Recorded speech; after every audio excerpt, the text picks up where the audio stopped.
Арбаңыздар. Бүгүнкү окуубузда Кыргыз Түркманас университетинин гуманитардык факультети туркология бөлүмүнүн 1-курсунун студенттери менен маектешип отурабыз. Биздин маегибиздин негизги темасы кыргыз тилиндеги типтүү эң көп кетирилген каталар жөнүндө болмокчу. Эмне себептен каталар? Анткени бул ооз эки тилде болсун, жазууда болсун кетирилген каталар бул эчтеке болбойт эмес. Бул абдан маанилүү. Анткени ушул кетирилген каталардын, типтүү каталардын көп кетирилүүсү илгерки мезгилде биздин заманга чейинки 4-кылымда эле Индия традициясы болгон, андан кийин грек традициясы, латын традициясы болуп келип отуруп, ушул биздин күнгө чейин ушу каталардын үстүнөн иштеш керек деген принцип бар. Эмне себептен? Анткени белгилүү философ Конфуций айткан, сиз мамлекеттик иш берсе эмнеден баштайт элеңиз дегенде, мен биринчи сүйлөө жана жазуу каталарын оңдоодон баштайт элем. Анткени бул тартип деген. Ошол себептен силерге ушул 1-курс менен ушул теманын үстүндө кеңири маектешибиздин себеби да, ушу 1-курстан баштап силер мисалы үчүн ар бир сабакта реферат жазасыңар, илимий иш. Ал эле эмес, сынактарды баардыгын жазасыңар да жазуу түрүндө. Ошондо окутуучулар капа болбосун, катаңарды көрүп туруп анан бааңарды төмөндөтпөсүн деп деги эле мындай сабаттуулук үчүн ушул сабакты ушул темага кеңири токтолуп атабыз да. Анан биз бул каталар боюнча изилдөө жүргүзгөнбүз. Атайын респонденттерден сурамжылап, анкета методу менен сурап көргөндө эң көп кетирилген каталарды изилдеп туруп, аны биз диаграмма менен көрсөткөнбүз, ушул каталар деп. Аны менен тааныштыңар да силер, туурабы? Ошонун ичинен эми эң көп кетирилген каталар боюнча бисмилла деп туруп баштагыла, айткыла эми. Саламатсыздарбы? Кыргыз адабий тилиндеги ооз эки кептин таасиринде жазуудагы кетирилген каталардын арбын экендиги байкалды. Кээ бирки сөздөрдө үндүү тыбыштардын созулуңку айтылышы орфографиялык эрежелердин бузулуусуна алып келет. Мисалга алсак, ирет, бардык, бардыгы, үй бүлө, чоочун, ката, көрүк жана башка сөздөр кирет. Кандай ката кетирилип туруп, анан кийин кайсынысы туура болот, ошону айтып кетсең? Мисалы үчүн бардык деген сөздү айтылганда бардык деп созулуп айтылган менен, бирок жазылганда бир гана а менен жазылат. Туура. Ушул сыяктуу мисал менен айткыла. Жана ошондой эле йоттошкон тамгаларда да көп каталар кетирилет. Мисалы я, е, ё, ю. Булардын себеби ый жана үндүү тыбыштардын биригишинен улам пайда болот.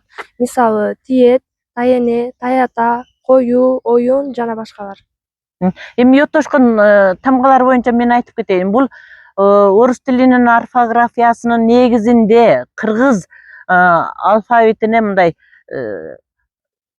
зордоп эле киргизилген деп, мындай катуу мындай неме менен айтканда деп коеюн, орой айтканда зордук эле киргизилген да. Себеби ё менен ю дегенде эмне йоттошкон тамга жок. Эмнеге? Себеби орус тилиндеги алфавитте жок да. Ошол себептен. Анан текшерилгенде ушул йоттошкон тамгалардын катанын көп кеткени байкалат да. Силер да кетиресиңер ушул каталарды? Кээде. Демек, йоттошкон тамгаларды эгерде латын алфавитинен өтө турган болсок, ушуну жоюшубуз керек деген сунушту айтсаңар болот да. Андан ары кеттик. Жана ошондой эле өздөштүрүлгөн сөздөрдүн аягындагы б, г, д тыбыштары дагы ката кетирилишет. Себеби айтылышында каткалаң үнсүз болуп айтылганы менен жазылышында жумшак үнсүздөр менен жазылат. Мисалга айтып көрсөк, араб сөздүн аягында п тыбышы менен жазылды, ал эми жазылууда б тыбышы менен жазылат. Педагог дегенде, кандай жазылыш керек? Аягы болуш керек, г болуш керек. Бирок айтканда биз к тыбышы менен айтабыз. Ооба, туура. Өздөштүрүлгөн сөздөрдүн да ката көп кетирилет экен. Кийинки кезек. Жана ошондой эле эки созулма үндүү катышкан сөздөрдө биринчи басым биринчи муундагы созулма үндүүгө түшүрүлүп айтылгандыктан, экинчи муундагы созулма үндүү кыскартылып айтылып калат. Мисалы айтууда талкуулоо деп айтсак, ал эми жазууда талкуулоо деп экинчи муунда созулма үндүү дагы эки Кайсынысы ката болот ошондо? талкуулоо деп айтабыз, бирок талкуулоо деп жазабыз. Тууралуу болгондо. Кайсынысында тууралуу ката болду? Тууралуу деп айтылганы менен тууралуу деп жазылышы керек. Туура. Басымга карай ката кетирилип атат. Эң туура. Үнсүз менен аяктаган этишке арсар келер чактын кең үндү менен башталган ар мүчөсү жалганса, анда соңку муундагы үндү созулуп айтылат. А бирок жазылганда кыска үндү менен эле жазылат. Мисалы, барар деп айтылат, жазылганда барар эле болуп жазылат. Кетер деп айтылат, бирок жазылганда кетер болуп айтылат. Келер деген сөздү да келер деп айтылат, бирок жазылганда келер эле болуп жазылат. Кыргыз тилинде к тыбышы менен бүткөн эки же көп муунду сөздөрдөн кийин барыш жөндөмөнүн башкы үнсүзү түшүрүлүп айтылат. Бирок жазганда барыш жөндөмөнүн башкы үнсүзү сакталып жазылышы керек. Көбүнчө айтылышына карай жазгандыктан бул катага жол беришибиз мүмкүн. Мисалы, жүрөккө, терекке, сабакка деп айтабыз, бирок туура жазылышы жүрөккө, терекке, сабакка болушу керек. Туура. Дагы бир кыргыз тилинде көп кетирилген каталардын бири бул эки башка лексикалык мааниге ээ болгон сөздөрдүн аралашып жазылып калышы. Мисалы, кече жана кечээ деген сөздөр кече деген кыска эле э менен жазылган формасында бул башка маанини берет. Майрам, иш чара же дагы ушул сыяктуудай. Ал эми кечээ деген сөз бул өткөн күндүн кечээки күн деген сыяктуу мааниге келет. Дагы бир мисал бул дүйнө жана дүнүйө. Мисалы, дүйнө жер планетасы, жер жүзү деген мааниге келсе, ал эми дүнүйө деген бул байлык, мал мүлк деген мааниге келет. Ошондуктан да биз орфографиялык законду жана орфоэпиялык законду экөөнү айырмалай билишибиз керек. Туура. Мына сөзсүз деп жазсак, же болбосо тузсуз деп жазсак, кайсы жерде ката бар? Бул жерде жанагы тузсуз деп көбүнчө эки с менен жазып коюшат да, бирок суз деп жазыш керек. Анан ошондой эле сөзсүздө деле эки с менен жазып көп ката кетиришет. Туурасы сөз болуп жазылышы керек. Арткы жалганган мүчөнүн таасири менен кетти бул жерде. Улантабыз. Азыр эле сиздер айтып кеткендегидей, морфеманын аягындагы з тыбышы с, ч каткалаң үнсүздөрүнүн таасири менен каткалаң с тыбышына өтүп айтылат экен. Мунун таасиринде жазууда дагы ушундай каталар кетирилет. Буга мисал катары сиздер айтып кеткендей сөзсүз, тузсуз, көзсүз деген сөздөр мисал болуп алат. Туура. Жана ошондой эле кыргыз тилинде дагы бир кетирилген каталардын бири бул географиялык энчилүү аттарда. Мисалы үчүн географиялык татаал энчилүү аттарда баш тамга менен жазыла турган түндүк, чыгыш, батыш деген сөздөр кичине тамга менен жазылып ката кетирилет. Мисалы үчүн ыракы, чыгыш деген сөздө ыракы жана чыгыш деген сөз баш тамга менен жазылат. Түндүк Кыргызстан деген сөздө түндүк деген сөз дагы, Кыргызстан деген сөз дагы баш тамга менен жазылат. Дагы бир ошондой эле ката бул географиялык татаал энчилүү аттарга лык мүчөсүн улаганда биз аны кичине тамга менен жазабыз. Мисалы үчүн алайлык деген сөзгө лык мүчөсүн улаганда алайлык кичине тамга менен жазылат. Туура. Улантабыз.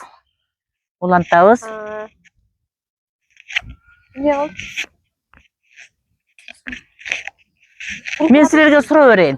Мына абстрактуу дегенде, конкреттүү дегенде кайсыл жерден ката кетирилет? Жакта сүйлөттү. Абстрактуу менен конкреттүү дегенге ким жооп берет? Бул жерде деген жанакы бул кыргыз тилинде өтө көп кездешкен каталар. Башкача айтканда деген үндүүлөрдүн катташып келүүсү деп айтат. Ушул жерде деген т бир менен т менен айтылат ооз эки кепте. Ал эми жазма кепте болсо эки т менен жазылат. Субъекттүү, анан объекттүү деген сыяктуу. Конкреттүү, анан абстрактуу деп. Текстте болгондочу? Айтылганда текстте болуп айтылат. Мисалы үчүн жанакы текст деген сөзгө жанакы к мүчөсү уланып атпайбы? Ошол деген т болуп кеткендиктен эки т менен жазылыш керек. Текстте деп болот. Ооба. Анан кийин объективдүү, субъективдүү дегенде кайсыл жерде ката бар? Бул жанагы көбүнчө деген кыргыз тилинде жанагы 0,1% кездешкен каталардын ичине кириптир, бирок деген бул жер жанагы ажыратуу жана жумшартуу белгилерин бири-бири менен алмашуусунан келет да. Ушул жерде жанагы ажыратуу белгисин көп жаза алышат менин оюмча. Ажыратуу белгисинин ордуна жумшартуу белгиси менен жазып коюп атат, Ооба. Дагы? Бул каталардан сырткары кыскартылган сөздөргө мүчөнүн жалганышынан дагы байкоого болот. Мисалы кыскартылган сөздөрдүн же болбосо аббревиатуранын акыркы тыбышы кандай менен аяктаса, үндүү же үнсүз аяктоосуна карай мүчө жалганат. Мисалы ктм сөзүнүн акыркы тыбышы үндүү болгондуктан ага ктмнун мүчөсү жалганат. Ал эми ктминин варианты болсо бул ката болуп эсептелинет. Мындай каталарды биз орфоэпияда жана көптөгөн илимий иш кагаздарда да байкоого болот. Туура. Жана ошондой эле жанагы биз азыр орфографиялык каталарды айтып кеттик. Эми стилдик каталардан айта кетсек, бизге белгилүү болгон чакчылды билебиз. Чакчылдын мүчөлөрү а, ый, ык мүчөлөрү. Жана булар бир гана чакчылды уюштурбастан татаал эчиштерди да уюштурат экен. Мисалы үчүн мындай кандай ката кетирилет? Мисалы үчүн деген мисал келтирсек, окуучулар, студенттер көп айтышат бул сөздү. Мисалы үчүн эртеңден баштап окуп баштаймын. Бул ката. Бул ката. Анын ордуна деген эртеңден баштап окуй баштаймын деп айтылыш керек. Жана ошол эле татаал этишке көптүк санын билдирген мүчөсү кошулганда, мисалы үчүн келишип жатышат деп айтышат элдер. Бирок туура эмес. Келе жатышат деп айтылыш керек. Жана ошондой эле телепрограммаларда, газета, журналдарда жана которулган тексттерде мындай стилдик каталар көп кетирилет. Мисалы үчүн мен ойлоймун деп интервьюларда, майда чүйдө газеталардан окуп калам да, бул ката экенин эми түшүнүп атам. Анткени деген өзүбүздүн эне тилибизде менин оюм боюнча деп колдонсок дагы туурараак болот деп ойлойм. Дагы ошондой кетсек, жөнөкөй эле телепрограмманы көрүп атканда Алпар Учуминтип айтты. Эртең кар төгөт. Бул туура эмес. Менин оюмча кар жайт деп айтышыбыз керек болчу. Ушул жерден бир суроо да. Биринчи курста 20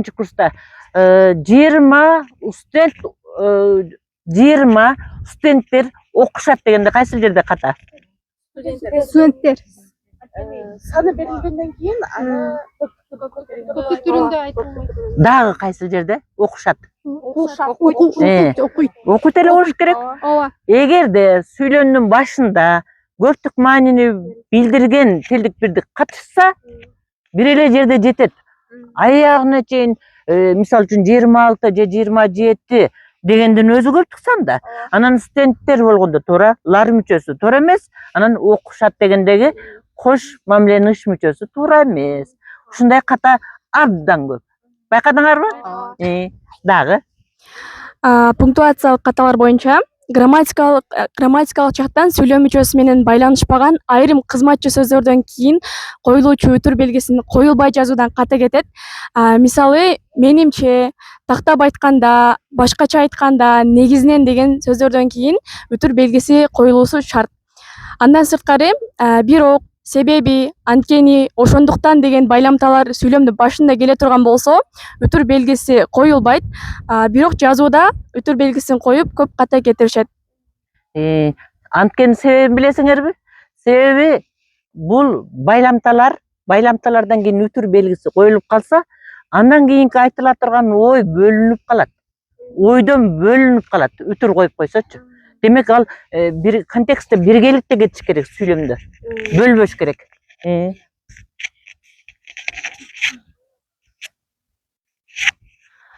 Кыргыз тилинде рим цифрасынан кийин сызыкча же чекит белгилери коюлбайт. Эгерде рим цифрасынан кийин сызыкча же чекит тыныч белгилери коюлса, бул ката болуп эсептелинет. Сызыкча белгисин кайсы учурда коебуз? Эгерде эки рим цифрасы, башкача айтканда 20-21 кылымда деген сүйлөмдө эки рим цифрасынын ортосуна сызыкча белгиси коюп жазабыз. Ынчы мүчөсү жөнүндө да айтчы. Иреттик санатошту билдирүүчү ынчы мүчөсүндө бул сызыкча менен ынчы мүчөсүнүн биркелиши бул ката болуп жазылат.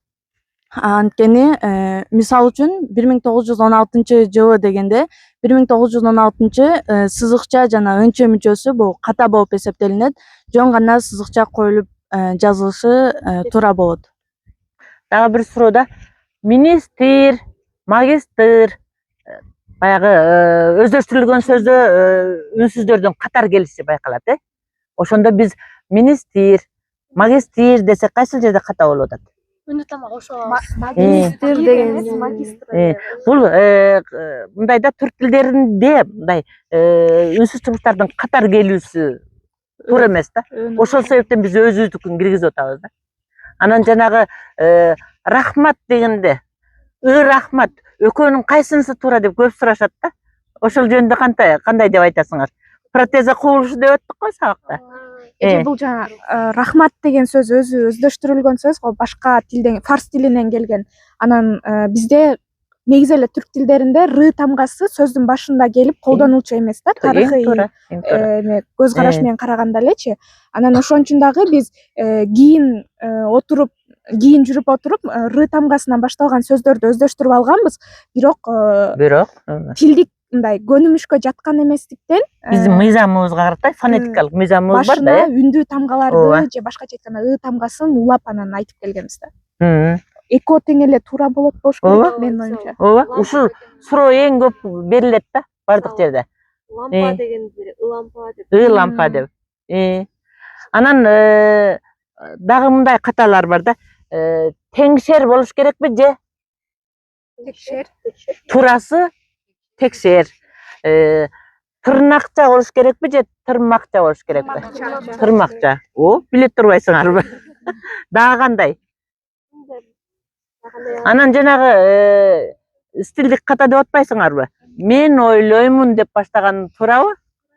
Менин оюмча болуш керек. Бул кириндүү сөздөр да, туурабы? Сезимдүү.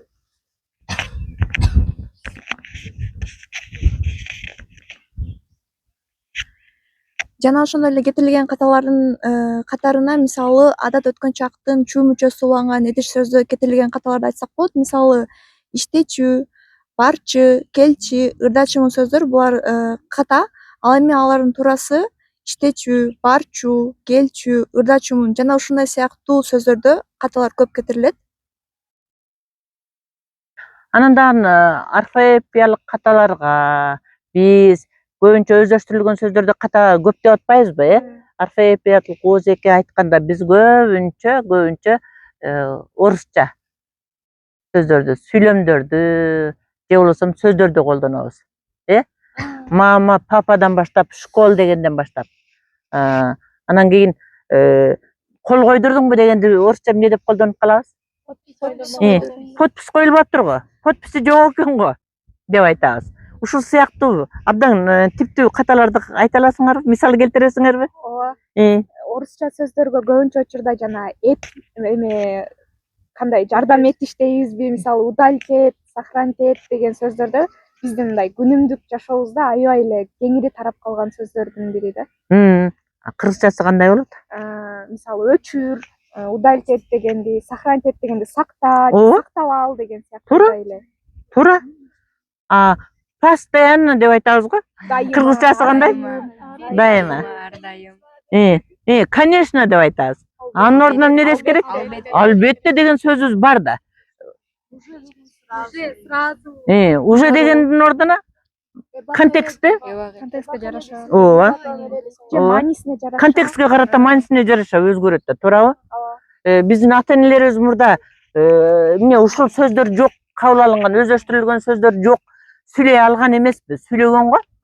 Бири-бири менен пикир алышып эле келген го өмүр бою.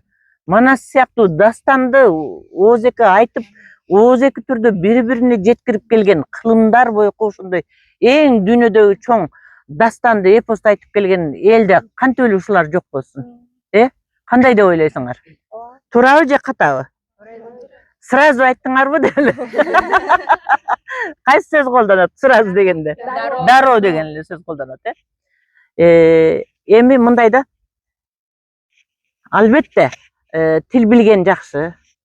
Ааламдашуу доорунда, өзгөчө дүйнө жүзүндө азыр англис тили абдан актуалдуу болуп атат. Себеби ар кандай илимий булактар англис тилинде деп койсок болот, биз үчүн керектүү. Андан башкалар дагы муну өзүнчө толук өздөшүп турса мыкты, жакшы, эң жакшы.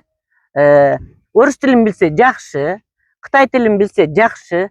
Ал эми кыргыз тили Өзүбүздүн эне тилибиз болгон үчүн албетте билишибиз. эң зарыл, эң зарыл. Кыргыз тилинде сүйлөй албоо деген уят Айтпайсыңар уят деп. Анан кыргыз тилинде макул сүйлөй алабыз, бирок деген ката жазуу. Ал таптакыр уятпы? Таптакыр эле уят. Ошондуктан урматтуу студенттер, менин сүйүктүү студенттерим, абдан активдүүсүңөр, силерге берилген ушул макаланы жакшы окуп чыгып туруп өздөштүргөнүңөр байкалат, баарын айттыңар. Ушундай ката кетирилбеш керек деп айттыңар. Эми финалда сынак алганда ушуларды көрөбүз да, кандай жазасыңар. Кандай десиңер. Ар бириңердин айтканыңардын тип жазып атканда элестейсиңерби? Элестейсиңер, дагы бир сыйра окуп жүргүлө. Окуп жүргүлө. Бир эле өзүңөр окуп эле, өзүңөр эле сиңирбестен муну өзүңөрдүн бөөктөрүңөргө айта жүргүлө. Бөөктөр эмес, чоң эле анча-мынча мыкты деген окутуучуларыбыз, мыкты деген ага эжелерибиз деле мындай катаны кетирип коет. Ошондуктан мындай катага жол бербешибиз керек да. Ошон үчүн силердин мындан аркы билимиңерге терең билим алат, үйрөнөт деп ишенемин. Силер байыркы түрчөдөгү ушул биздин ушул күнгө келип жеткен сөздөрдү билесиңер. Сөз башында кайсы тыбыш келбейт, кайсы тыбыш келет билесиңер. Ошондой эле мисалы үчүн көп анча-мынча өздөштүрө алган жок, мына тыбыш менен фонеманы жакшы үйрөндүңөр. Фонеманын өзгөчөлүгүн мыкты үйрөндүңөр. Фонеманын эки түрдүү кызматы бар экен. Биринчиси кайсы эле? Маани ажыратуучу, анан кийин жалпылоочу, бириктирүүчү функциясы, тыбыштын 39 тыбыш бар деген туурабы экен? Контекстке жараша 39 деп жазып коебуз, бирок тыбыштар чексиз. Аны буюрса силер изилдеп канча тыбыш бар экенин аныктайсыңар. Изилдөөчү болосуңар, силерге үмүтүбүз чоң. Ошондуктан эң негизгиси ден соолугуңар жакшы болсун. Кардыңарды ачырбай, ток тутуп кардыңарды жакшы окугула. Ошондой ийгилик каалаймын. Тартып аткан оператор кызыбызга да рахмат.